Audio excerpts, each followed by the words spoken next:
Merong bagong utangan platform ngayon na nasa Google Play Store na kung saan, based sa kanyang advertisement, nagpapautang daw siya ng up to 12 months and nandun na agad yung computation. Like, dun sa 20,000 na kunwaring hihiramin mo and kinumpute ko siya in just 12 months at yung total interest niya lang is nasa 2,000 plus lang. So, parang 22,000 lang yung total na babayar mo sa kanya in just 12 months. Well, totoo kaya itong bagong loan app na to? O baka isa na naman siyang mapagpanggap na ola. Anyway, nag-apply ako sa kanya at meron siyang offer sa akin. Pero bago ko siya i-grab or bago natin i-grab yung kanyang offer, i-review muna natin siya dito sa ating topic ngayon kung legit ba talaga yung pinapakita niyang advertisement sa atin. Kaya naman kung interesado ka dito sa ating bagong topic ngayon na bagong loan app, keep on watching.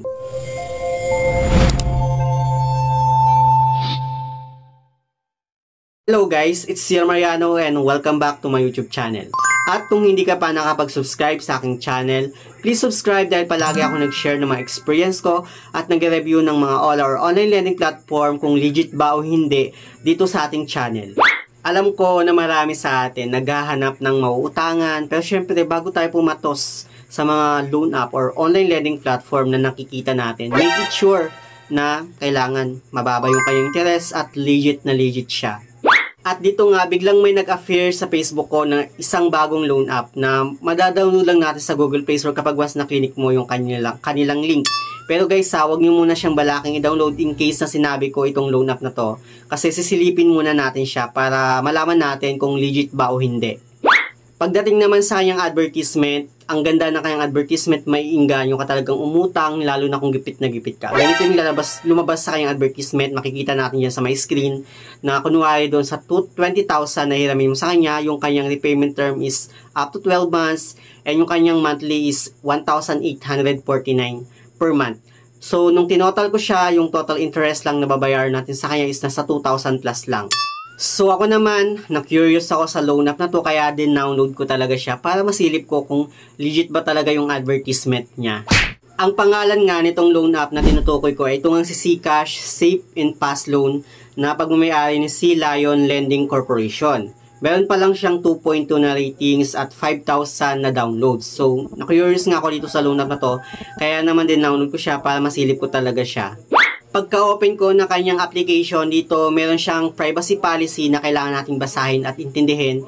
Kaya dapat aware tayo dun guys. So pag once na okay, na-click lang natin itong agree and continue.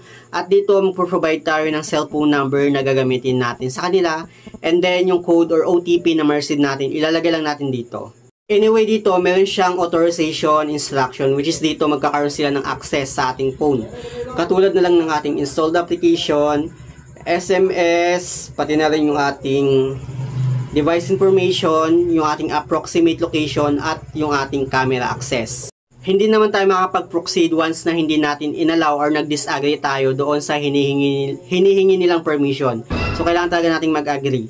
At dito nga sa kanyang dashboard, makikita natin yung loan amount na pwede nating mahiram dito kay Ccash, which is 15,000 daw yung max credit limit na ino-offer niya. So, ako naman, clinic ko yung start loan.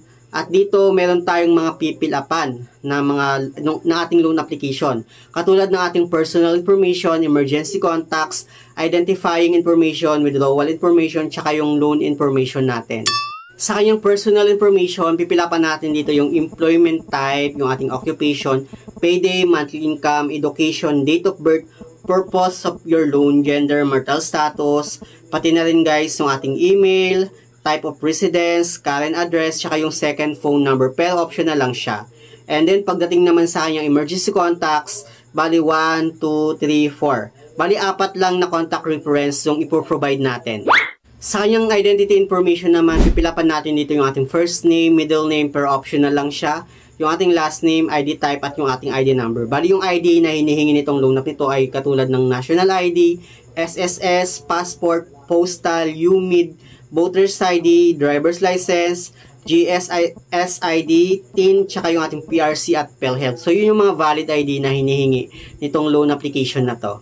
Sa withdrawal information naman, kailangan natin mag-provide ng ating withdrawal account katulad ng GCash, PayMaya, GrabPay, MLuelier, RD, or bank.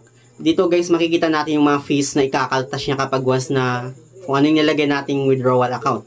Sa GCash, 25, Maya, 25, GrabPay, 25, sa Imluwelyar, 130, at sa RD naman is 130. Pagdating naman sa bank, 25 pesos. At dito nga, meron siyang offer na 800 pesos at confirmation ko na lang yung hinihintay.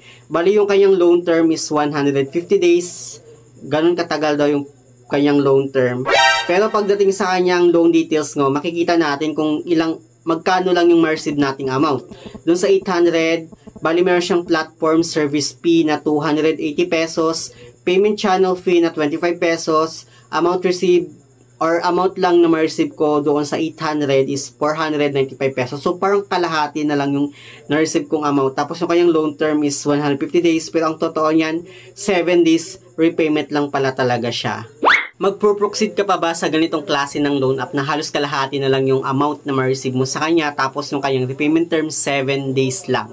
Ang ganda-ganda ng kanyang advertisement sa Facebook, and may inganyo ka talagang umutang dahil nakalagay doon 12 months yung kanyang loan term, tapos 20,000 yung pinapautang niya, at nung kinumpute mo yung kanyang total interest in 12 months, almost 2,000 lang yung kanyang interest, which is maiinganyo ka talaga. Pero pagdating naman sa kanyang loan app, doon mo na talaga makikita na sobrang lala pala nitong loan application na to.